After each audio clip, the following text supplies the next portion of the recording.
A tragic end in the search for a teenage boy who was swept away in a storm sewer here at Earl Bales Park. I want to show you down here just to give you a sense of how fast the water is moving. This all happened around 1 o'clock in the morning during a heavy downpour.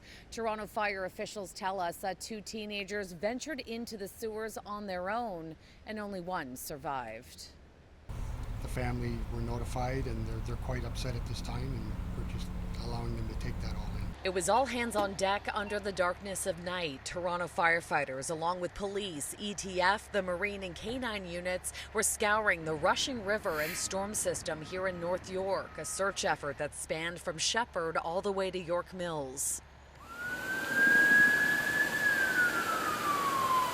Toronto fire officials say two friends made their way into a sewer on top of the Earl Bales ski hill, and then heavy rain began and they were caught up in a sudden surge of water. It does start up at the top of Earl Bales Park. There is manhole covers that they would have had to access through that. The tunnel, my understanding, is about 300 meters long that they went through. There's a grate at the other end which opens on hinges to a large chute that empties out into the river just right below the reservoir that's attached to the Don Valley Golf Course. They do have the chain link fencing with stones in it to shore up the shoreline. The creek is probably about maybe 10 meters wide. One of the teens clung to a rock for about 30 minutes before regaining enough strength to pull himself out. He then flagged down strangers in a parking lot and called for help. Is it amazing that the other teen was able to pull himself out? Yeah, he's lucky. Very lucky.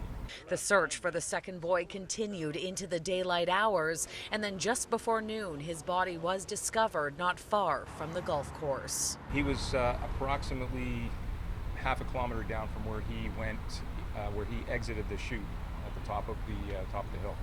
Officials say this was a tough one for rescue crews, and their hearts go out to the boys' friends and family. From our first responders' point of view, I mean, we're all parents. Most of us are parents, or a good many of us are parents.